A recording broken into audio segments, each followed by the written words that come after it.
Je crois que Billy m'a dit là qu'il y avait un tas important de quarts de prière, beaucoup de gens ici. Nous ne pouvons pas les faire monter tous, vous savez cela. Pour prouver cela, ou que vous puissiez voir, eh bien, Dieu n'est pas tenu de faire ceci. Tout le monde sait cela? Jésus n'était pas tenu de guérir quiconque quand il était ici sur la terre, savez-vous cela? Mais il l'a fait afin que soit accompli ce qui avait été annoncé par le prophète. Est-ce juste? Il fait ceci afin que soit accomplie la parole qui dit, « Ce qui arriva au temps de Sodome arrivera de même à la venue du Fils de l'homme. » Avez-vous remarqué qu'ils avaient Billy Graham, Oral Roberts et les autres au temps de Sodome? Des hommes comme eux sont allés prêcher aux Sodomites dans la ville, mais l'élu Abraham, avec son groupe, c'était un groupe qui avait été appelé à l'écart sur le côté. Quel type d'ange est resté derrière et leur a prêché? Regardez, l'homme assis là, il a dit qu'il était un étranger venant d'un pays étranger. Il avait de la poussière sur ses vêtements, il venait de manger un morceau de veau, de boire du lait de sa mère. Il avait mangé des gâteaux de maïs avec Abraham. Eh bien, peut-être que ce dernier avait un chasse-mouche avec lequel il chassait les mouches pendant qu'il faisait cela. Assis là, mangeant, et après qu'il fut parti, Abraham l'appela Elohim, le Tout-Puissant. Mais il était un homme, Dieu dans son peuple. Maintenant, voyez ce qu'il a fait, comment il l'a su. Il s'est assis là, il s'est entretenu avec Abraham. Or, c'était la première fois qu'il rencontrait Abraham, la première fois qu'Abraham le voyait, consciemment. Et les deux autres hommes allaient se rendre à Sodome. Et ils sont allés là, ils ont prêché, ils ont aveuglé les gens. N'est-ce pas là ce que fait la prédication de l'Évangile? Cela aveugle les incroyants. Mais celui-ci est resté là en arrière avec l'Église élue, Abraham et son groupe, les circoncis, les vrais. Lot était celui qui vit en ville et qui passe de bons moments. Et voyez comment étaient ses filles et comment étaient ses fils et tout. C'est exactement comme le monde aujourd'hui. Le péché de Sodome et vous. Il s'agit là de l'Église nominale. Mais l'Église spirituelle, c'est un groupe qui est appelé à sortir, qui est séparé. Quel genre d'ange est venu vers eux? Eh bien, voyons. Souvenez-vous, votre Seigneur a dit, « Ce qui arriva en ce temps-là arrivera de même à la venue du Fils de l'homme. » Jésus l'a dit, « Les cieux et la terre passeront, mais mes paroles ne failliront jamais. » Suivez attentivement et soyez tranquilles. Maintenant, cet ange a parlé à Abraham. Il a dit, « Abraham, où est Sarah ta femme? » Comment a-t-il su qu'il était marié? Comment a-t-il su qu'il avait une femme? Et comment a-t-il su qu'elle s'appelait Sarah? C'est étrange, n'est-ce pas? Et Abraham a dit, « Elle est dans la tente derrière toi. » Il a dit, « Abraham, comme tu crois Dieu et que tu vas être l'héritier du monde, tous les gentils et tous entreront dans le royaume par ta semence. La promesse t'a été faite. Je ne te cacherai rien, Abraham. » Oh, j'aime ça. Je ne te cacherai pas ceci, Abraham. Et pendant 25 ans, tu m'as cru concernant ce bébé. Maintenant, tu as 100 ans et elle 90. Mais Abraham, au temps de la vie, c'est un auditoire mixte, vous comprenez ce que je veux dire, les 28 jours. Cela avait cessé chez elle depuis 50 ans ou plus, depuis 60 ans. Il a dit, au temps de la vie de Sarah, je vais te visiter de nouveau et tu vas avoir cet enfant. Et Sarah, qui était derrière lui, dans la tente, les rabats fermés, a ri en elle-même. Juste. Elle s'est dit en elle-même, « Comment pourrais-je avoir du plaisir avec mon Seigneur? Comment appelez-vous votre mari? Aurais-je encore du plaisir avec mon Seigneur alors que je suis vieille et lui aussi? » Et l'ange ayant le dos tourné, il a dit, « Pourquoi Sarah a-t-elle ri? Qu'est-ce qui l'a fait rire? Ne voyez-vous pas? Quel genre d'esprit, quel genre d'ange visitait là cette Église élue? Eh bien, Jésus a dit que cette même chose se produirait juste avant sa venue. Il y aura un signe de sa venue. Appelons une ligne de prière. Il a fait la promesse, il la tient. Maintenant, il y a quelque part, je dois appeler 5 ou 6 personnes, ou le nombre qui peut se tenir ici. Vous autres, croyez tout simplement. Si vous n'avez pas de carte de prière pour venir ici, Ça ne veut rien dire. Je vous mets au défi. Voici ce que la semence d'Abraham a fait. Un jour, Jésus, quand il était sur la terre, il traversait une foule de gens. Et tous disaient, « Bonjour, Rabbi, bonjour, docteur, comment allez-vous, révérend? Ravi de faire votre connaissance, révérend, heureux de vous avoir ici, allez-vous tenir une réunion? » Et une pauvre petite femme avait un besoin. Elle s'est faufilée à travers la foule et a touché son vêtement. Elle se disait en elle-même, « Si seulement je touchais ce saint homme. » C'était sa foi. « Si je le touche, je serai guéri. » Elle a donc touché, elle est retournée dans la foule. Elle a dit, « Oh, je suis sûr que je suis guéri, car je le crois. Je l'ai cru. Je sais que je suis guéri. Je crois simplement que la perte de sang a cessé maintenant. Je le crois tout simplement. » Jésus s'est arrêté. « Dites donc, qui m'a touché? » Quelle question. Pierre a dit, en d'autres termes, « Seigneur, qu'est-ce qui t'arrive? » La Bible dit qu'il le réprimanda. Que veux-tu dire par là? Eh bien, tout le monde te touche. Comment peux-tu dire ça? Toi qui es le Messie, ne crains-tu pas de t'exposer ici devant ces gens? Qui m'a touché? Et je parie que 500 personnes t'ont touché dans la minute qui vient de passer. Pourquoi dire une telle chose? Il a dit. Mais ceci était un toucher différent. Je sens que je me suis affaibli. Une vertu. Tout le monde sait que la vertu, c'est la force. Je me suis affaibli. La force est sortie de moi. Et il a regardé tout autour. Il a regardé tout autour. Voyez-vous, il y avait de la foi là quelque part. Il a regardé autour de lui. Et il a trouvé la petite femme. Le Saint-Esprit qui était en lui, dans la plénitude, l'a dirigé droit vers cette petite dame. Et cette perte de sang dont elle souffrait, il a dit, ta foi, je ne t'ai pas guéri. Je n'ai rien eu à voir avec cela. Mais c'est ta foi dans celui et Dieu que je représente, ta foi t'a guéri. Or, la Bible dit qu'il est le même hier, aujourd'hui, éternellement. C'est-à-dire le même en principe, le même en puissance, le même en attitude. Le même Dieu qui vécut en Christ vit dans l'Église. Pas dans la même mesure. Lui l'avait sans mesure. Nous l'avons avec mesure. Si vous avez une cuillerée d'eau de l'océan, les mêmes composants chimiques qui se trouvent dans l'eau de l'océan se trouvent dans la cuillerée. N'oubliez pas ça. C'est juste, c'est le même Dieu. Eh bien, la Bible dit dans Hébreux, il a dit que Jésus-Christ, maintenant même, est le souverain sacrificateur qui peut être touché par le sentiment de nos infirmités. Combien savent cela? Eh bien, s'il est le même souverain sacrificateur, n'agirait-il pas de la même manière si on le touchait? Que sommes-nous, sa bouche? Nous nous soumettons à lui, et nos paroles ne sont pas nos paroles. Ne vous inquiétez pas de ce que vous direz, car ce n'est pas vous qui parlerez, c'est le Père qui demeure en moi. C'est lui qui parle. Où était-ce encore? De 1 à 50 ou de 1 à 100, Billy? D'habitude, les gens se précipitent pour obtenir cette première carte. Nous allons donc laisser ça une minute. Commençons par un drôle de numéro. Disons 30. Qui a la carte de prière 30? Levez la main. De quelle lettre s'agit-il? B. B30. Très bien. Regardez dans vos poches. Faites sortir votre carte de prière. Eh bien, s'il n'y a pas de 30, nous allons commencer ailleurs. Que dites-vous? Oh, je suis désolé. Très bien. Approchez, monsieur. 31. Qui a la carte de prière 31? Voudriez-vous lever la main? 31. Venez juste ici, monsieur. 32. Qui a la carte 32? Vous, jeune dame?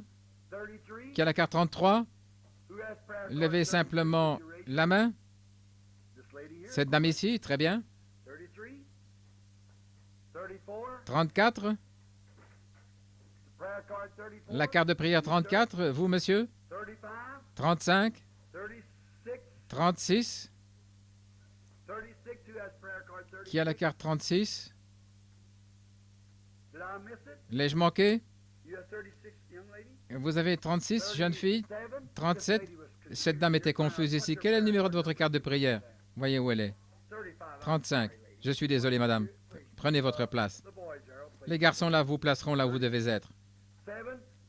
37, 38, 39, 40. Voyons s'ils se lèvent. Il y en a 3 maintenant. 38, 39, 40. 39, 40. 1, 2, 3, 4, 5, 6, 7, 8, 9. Je pense que c'est ça. 40, 41, 42, 43, 44, 45. Que les cartes de prière s'avancent. Carte de prière jusqu'à 45, de 30 à 45. Maintenant, si vous ne pouvez pas vous lever, Avez-vous une carte de prière, monsieur? Je ne vois qu'un seul homme infirme est installé ici sur une chaise roulante. S'il y a quelqu'un qui n'a aucune de ces cartes de prière, maintenant nous ne savons pas, je suppose qu'il y a un embouteillage. OK, je vais m'arrêter. Très bien. Nous n'avons pas de place ici, vous voyez, pour que ce soit fait de manière ordonnée. Maintenant, combien d'entre nous n'ont pas de carte de prière et pourtant vous êtes malade et vous voulez que Dieu vous guérisse? Levez la main. Eh bien, c'est pratiquement partout. Je suppose, juste à peu près partout. Très bien. Maintenant, je vais vous demander, si vous voulez bien, pendant ces quelques minutes, j'ai pris mon temps maintenant, mais voici l'épreuve de force pour savoir si cette parole est juste ou non. Ceci le prouve. Maintenant, donnez-moi toute votre attention. Tout le monde ici sait que si je pouvais, je guérirais chacun d'entre vous. Mais la Bible dit, je suis le Seigneur ton Dieu qui guérit toutes tes maladies. C'est basé sur la foi. Toutes ces choses que j'ai prêchées cette semaine, jusqu'à maintenant, et tout au long de ma vie, ont été basées sur l'œuvre achevée de Christ au calvaire. Si vous le croyez, c'est tout ce que Dieu demande. Si vous le croyez, vous aurez ce que vous demandez. Maintenant, ce qui concerne les signes et les prodiges à apparaître, il a promis cela. Premièrement, il a établi dans l'Église des apôtres, des prophètes, des docteurs, des évangélistes, des pasteurs. C'est l'ordre de Dieu établi dans l'Église pour perfectionner les saints. Maintenant, je veux que chacun d'entre vous me prête toute son attention. Il y a une personne dans cette ligne de prière que je pense connaître. C'est l'homme avec le costume blanc. Je ne peux pas dire son nom, mais je crois qu'il est de quelque part vers la Caroline ou quelque chose comme ça. C'est un concessionnaire automobile ou quelque chose. J'ai échangé quelques mots avec lui. Je ne connais même pas son nom. Et franchement, je ne sais pas quel est son problème. Dieu le sait. Je ne suis pas capable de vous dire son problème. Mais je pense que les autres me sont tous étrangers. Je ne les connais pas. Combien ici savent que je ne sais rien à votre sujet? Levez la main. Alors la Bible dit que lorsque le Saint-Esprit viendra, que fera le Saint-Esprit premièrement? Il vous révélera ces choses que je vous ai enseignées. Est-ce juste? Ensuite, que fera-t-il? Il vous montrera les choses à venir. Il révélera les secrets du cœur. Il fera les mêmes œuvres que Jésus a faites. Maintenant, combien croient que Jésus a achevé le plan du salut et de la guérison au calvaire? Certainement. Ainsi, pour ce qui est de cela, tout est terminé, n'est-ce pas? Tout est terminé. Mais la seule chose qu'il puisse faire, c'est de vous choquer ou de vous amener à comprendre qu'il est toujours Dieu et qu'il tient sa promesse. Ainsi, en faisant cela, il oint des prédicateurs. Il s'agit de ces braves hommes qui se tiennent par ici et beaucoup qui sont là derrière. Il les oint pour qu'ils prêchent. Moi, je suis un pauvre substitut comme prédicateur. À la place, il me donne ceci pour ma prédication. En effet, je suis sans instruction et je ne sais rien. Et vous savez ce que je veux dire, pour ce qui est d'être un érudit ou quoi que ce soit, ou un étudiant. Mais il donne à ces hommes-ci l'opportunité de faire cela. Et ils montent là sous inspiration et ils prêchent. Oh, ils peuvent dire en 5 minutes plus que ce que moi je peux dire en 1 heure. En effet, sous inspiration, c'est comme un canon ou une mitrailleuse ou un marteau-piqueur. Voyez-vous? Moi, mon don, c'est quelque chose d'autre. Je dois prendre mon temps et étudier. Et attendez de voir ce que le Saint-Esprit me dira ensuite. Et voyez, ce n'est pas exactement dans ma ligne. Et pourtant, je le fais afin d'édifier la congrégation pour leur faire savoir quelle est ma conception de Christ. Habituellement, dans les réunions, j'ai un bon prédicateur qui prêche pour moi. Mais maintenant, c'est le moment. Voici l'heure. Après que la parole a été prêchée, alors qu'en est-il? Si c'est juste pour prêcher, vous en allez, eh bien, vous ne savez pas. Mais s'il vient et prouve que ce qu'il a dit est la vérité, alors, frère, c'est entre vos mains. C'est vrai, c'est vous. Maintenant, si le Saint-Esprit vient ce matin dans l'assistance et faire exactement comme il a fait quand il était en Jésus-Christ, combien ici croiront que Dieu était une fois sur nous, puis avec nous, en Christ, maintenant en nous, dans l'Église, bien sûr. Maintenant, si vous pouvez voir maintenant, vous n'avez pas à vous faire imposer les mains, si vous êtes un vrai croyant.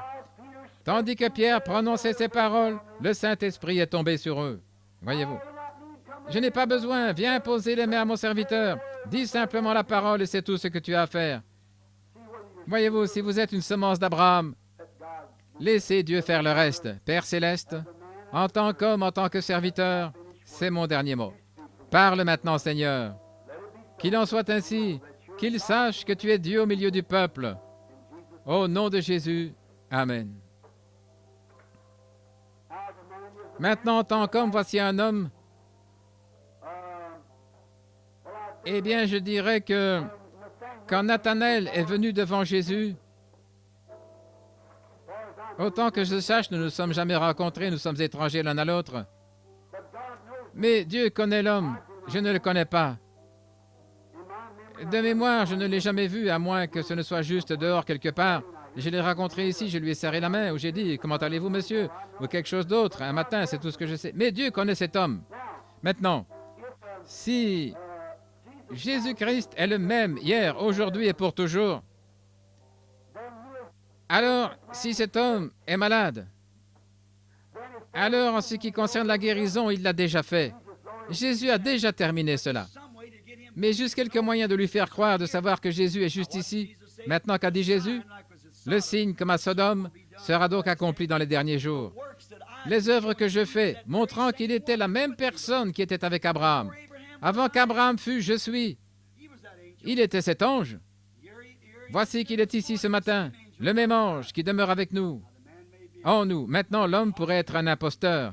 Il pourrait être un hypocrite. Il pourrait être un infidèle. Il pourrait être un saint. Je ne sais rien à son sujet. Il se tient tout simplement là. Mais si le Saint-Esprit vient et lui révèle qu'il soit désormais le juge, il sait. Si le Saint-Esprit peut lui dire ce qui est arrivé dans sa vie, certainement. Si c'est vrai, il pourrait croire ce qui arrivera dans sa vie. Est-ce juste? S'il est capable de révéler ce qui était arrivé, qu'en est-il de ce qui arrivera? Eh bien, il saura si c'est juste ou pas, si cela était arrivé ou pas. Docteur, vous croyez ceci, vous et votre mère. Vous croyez cela.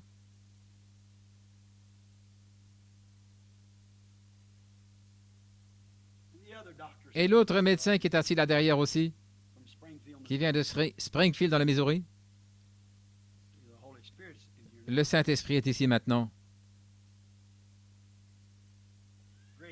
L'homme aux cheveux gris, qui est là, qui reste au motel à Vallon par ici. Vous souffrez de quelque chose là, sur le côté. Pour commencer, vous n'êtes pas d'ici. Vous venez du Canada, en Colombie-Britannique, Vancouver, de Finlande, Kitos. Que Dieu vous bénisse, rentrez chez vous, vous êtes guéris. Jésus-Christ vous rétablit.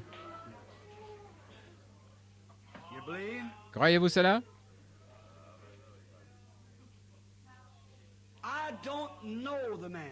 Je ne connais pas cet homme. Maintenant, je ne sais pas ce que je lui ai dit. C'était le Saint-Esprit qui parlait. Un autre étranger. Je ne connais pas cet homme, je ne l'ai jamais vu de ma vie. Je pense que nous sommes des inconnus, est-ce exact? Je n'ai jamais vu cet homme, je ne sais rien à son sujet. Maintenant, soyez très respectueux. Et si je ne connais rien sur l'homme, et si le Seigneur me révélait quelque chose sur lui, alors ce serait certainement une confirmation qu'il faut plus que l'homme pour faire cela. Est-ce juste? Maintenant, si vous voulez être très respectueux, suivre et être attentif pendant que le Saint-Esprit souffle sur vous comme cela, acceptez-le. Croyez-vous cela de tout votre cœur? Un étranger.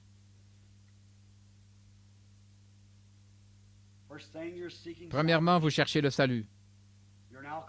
Vous êtes un alcoolique. Exactement. Vous n'êtes pas de cette ville? Vous venez d'une autre ville? D'une ville de l'Indiana? Je crois que c'est Newcastle, quelque chose comme ça. Exactement. Vous êtes accompagné... Je vois quelqu'un? Vous êtes accompagné d'une femme. Vous avez un lien? Où est Lyle Woods?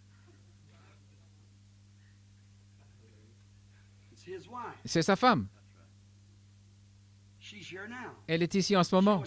Elle veut qu'on prie aussi pour elle. Oui. Croyez-vous que Dieu peut me révéler votre problème?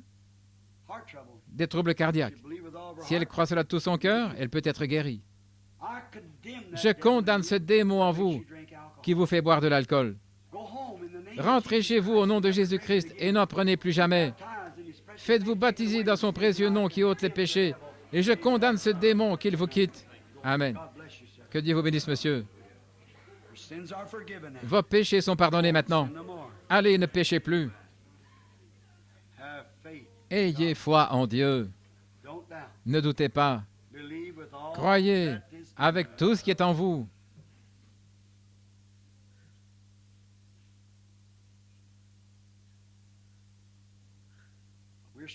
Nous sommes inconnus l'un à l'autre, jeune dame.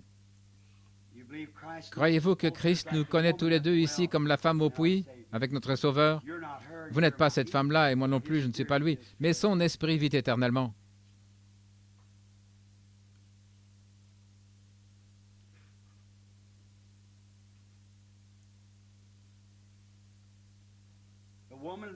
La femme, cette jeune femme qui se tient ici, si vous pouvez voir cela, entre elle et moi, il y a cette lumière de l'ange qui se tient ici, mais juste au-delà, il y a une ombre. Et cette ombre, c'est la mort. Les ténèbres, c'est un cancer. Ce cancer se situe au niveau du rectum. Vous non plus, vous n'êtes pas de cette contrée, du Kentucky, de LaGrange, Kentucky. C'est juste. Madame Johnson, qu'en serait-il si vous croyez de tout votre cœur? Rentrez chez vous et Jésus-Christ vous rétablit. Croyez-vous cela? Je condamne le démon qui est en train d'ôter la vie de cette femme. Sur base de la résurrection de Jésus-Christ, je défie maintenant Satan et je lui dis qu'il est vaincu, que Jésus-Christ l'a vaincu au calvaire.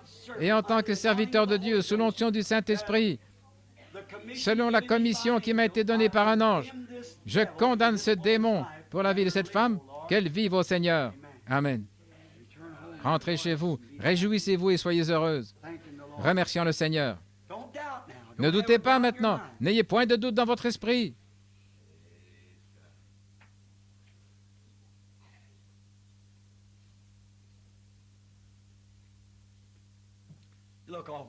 Vous semblez vraiment sincère et innocente à ce sujet, madame. Si vous croyez ce problème des glandes dont vous souffrez, l'arthrite, croyez de tout votre cœur, cela vous quittera.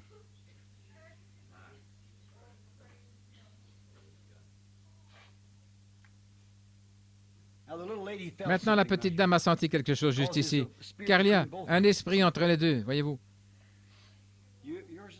Ça va pour vous aussi. Croyez simplement de tout votre cœur. Et à propos, la petite dame à côté d'elle, oui, il s'agit de vous, qui êtes assise là, regardant en haut, là, en train de prier.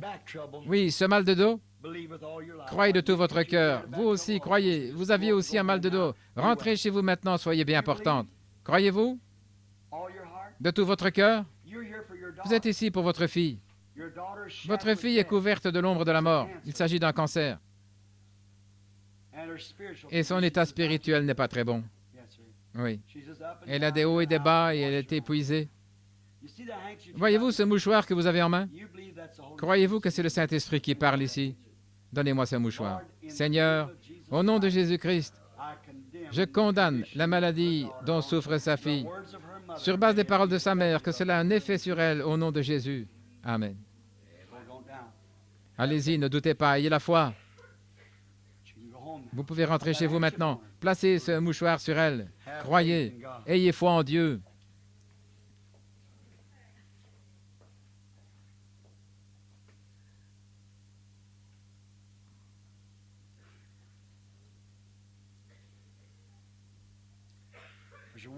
Voilà une femme, si vous pouvez la voir, elle a les yeux fermés, elle a levé son mouchoir, elle prie. Elle s'essuie les yeux. Vous avez touché quelque chose, sœur. Ce n'est pas moi que vous avez touché, mais c'est lui que vous avez touché. Maintenant, vous avez des varices, des troubles féminins, des complications de toutes sortes. C'est juste, n'est-ce pas? Levez la main si c'est vrai. Très bien. Maintenant, rentrez chez vous et soyez rétablis. Qu'a-t-elle touché? Je vais vous le demander. Qu'a touché cette femme? Le souverain sacrificateur. Pouvez-vous reconnaître que Jésus-Christ, le Fils de Dieu, est présent?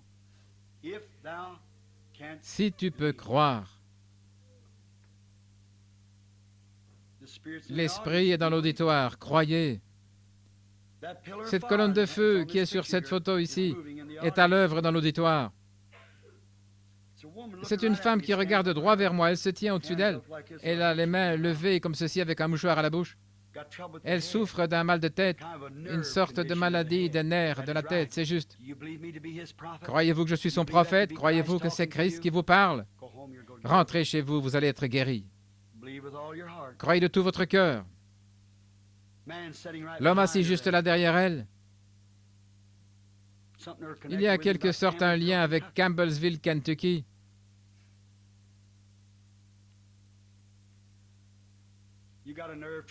Vous avez aussi des troubles nerveux, la prostate, l'hypertension.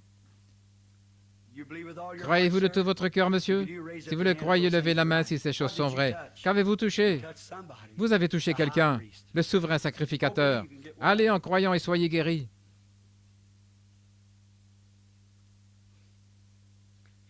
Voici une femme, elle est plutôt de forte corpulence, elle est assise ici avec la main levée. Je crois connaître cette femme. Je l'ai vue quelque part. Elle prie, elle souffre de la tête. Et dès que je dis la tête à cette autre femme il y a quelques minutes, cela l'a affectée. Elle souffre aussi de la tête. J'ai vu cette femme quelque part, je n'arrive pas à la situer, mais je l'ai déjà vue. Oh, si, je le sais maintenant. Même spirituellement. C'est Rose Austin, de Louisville, Kentucky. Croyez maintenant. Rentrez chez vous. Je vous connais. Je reconnais votre visage. J'étais avec vous lors d'un entretien dans une caravane où vous avez reçu le Saint-Esprit. C'est juste. Je vous ai imposé les mains et vous avez reçu. Je ne me souviens pas à l'instant de votre nom, mais je sais que vous avez un commerce de voitures. C'est tout ce que je sais. Je n'ai aucune idée de ce que vous avez. Vous en êtes conscient. Aucune idée. Si Dieu veut révéler quel est le problème, alors la même personne qui vous a donné le Saint-Esprit peut vous guérir, vous accorder le désir de votre cœur. Croyez-vous cela? Vous n'êtes pas ici pour vous-même. Il ne s'agit pas de votre maladie, c'est pour une personne qui vous est chère. C'est une sœur qui est en Virginie. Il s'agit d'un mal de dos. Votre femme est assise là. Elle est aussi dans le besoin. Si elle croit, ses troubles cardiaques et tout la quitteront tout simplement. Cette femme qui est juste ici a un lien avec vous. C'est votre mère. Elle s'inquiète de savoir si elle a le Saint-Esprit ou pas. En plus, elle souffre de la vésicule biliaire et cela la dérange. Il y a comme un docteur, un gars plutôt fort, a dit que c'est une matrice affaissée. Vous étiez censé être opéré il y a quelque temps. C'est à cause de lui que vous n'avez pas été opéré. Il désirait que vous veniez ici pour qu'on prie pour vous. La personne juste derrière est une parente. Cette jeune dame est une parenté d'une manière ou l'autre, mais c'est seulement par alliance. Oui, une nièce par alliance. Elle s'inquiète aussi au sujet de son salut. C'est juste. Et elle souffre de diabète, une jeune femme, c'est tout à fait vrai. Croyez-vous?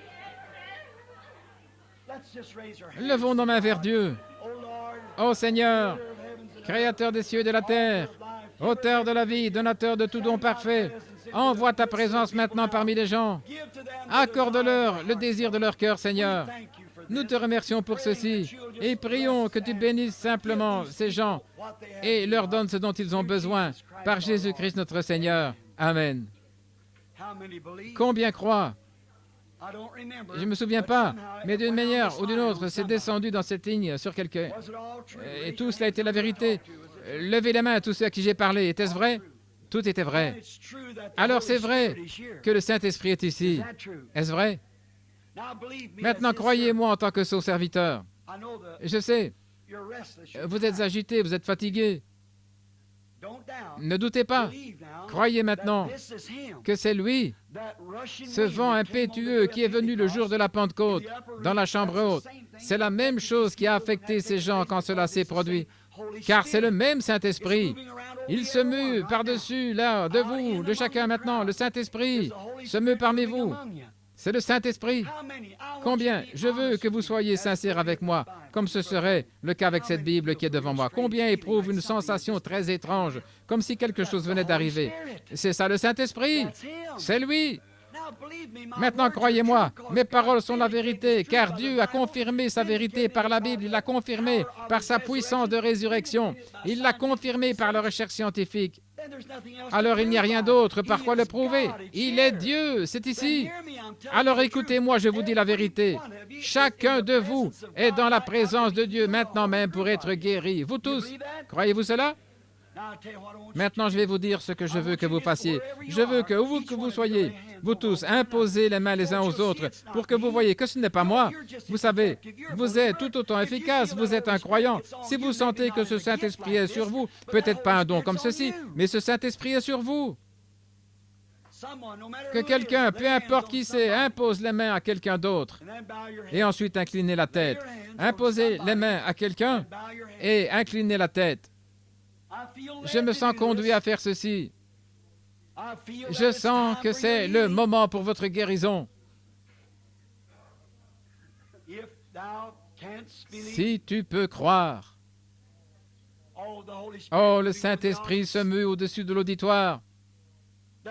Ce petit homme là-bas qui vient de la Géorgie, vous priez pour votre frère qui est assis là. Ayez foi, croyez. Oh, c'est simplement partout, c'est partout. Maintenant, ne priez pas pour vous-même. Priez pour la personne sur laquelle vous avez posé les mains. Cela fera que vous priez tous les uns pour les autres. Maintenant, Seigneur Jésus, le Fils de Dieu, qui est ressuscité des morts, même les menaces de Ponce Pilate et le sceau du gouvernement romain n'ont pas pu te retenir dans la tombe. Et Dieu le Tout-Puissant est descendu le jour de Pâques et a roulé la pierre, brisant le sceau.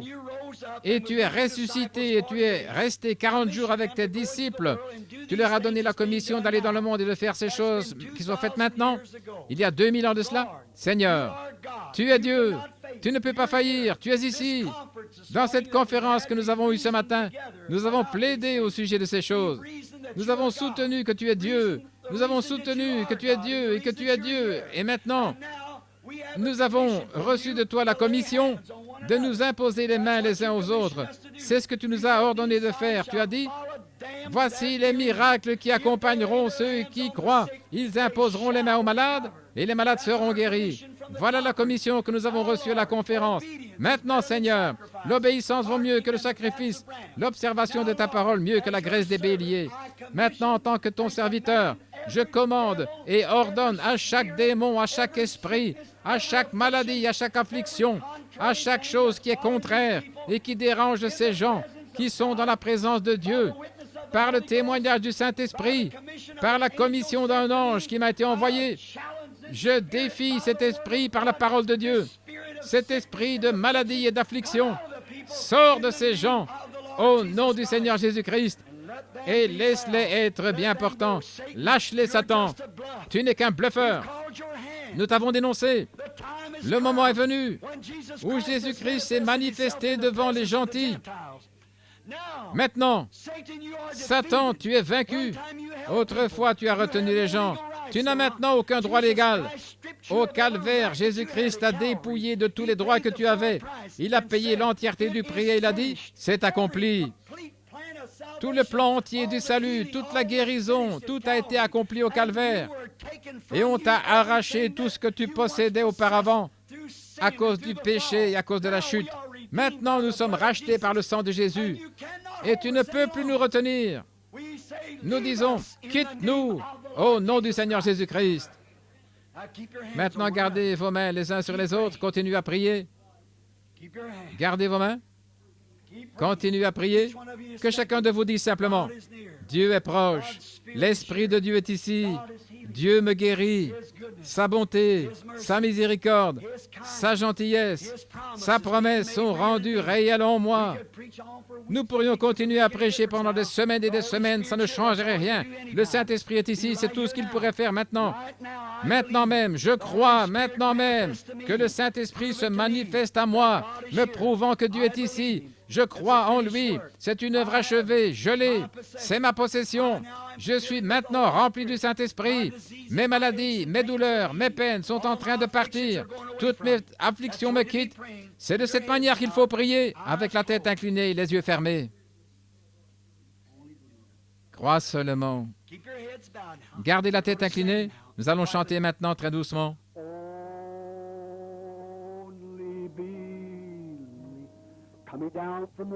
Descendant de la montagne, il y avait un enfant épileptique. Il parlait à son père et le père demandait à Jésus d'aider son enfant. Il a dit, « Je le peux si tu crois. Je le peux si vous croyez. » C'est ce qu'il dit maintenant. Je suis ici. Je suis descendu de la gloire. Je suis ici au milieu de vous, ayant une conférence avec vous. Je le peux si vous croyez. Je le peux si vous croyez. Car tout est possible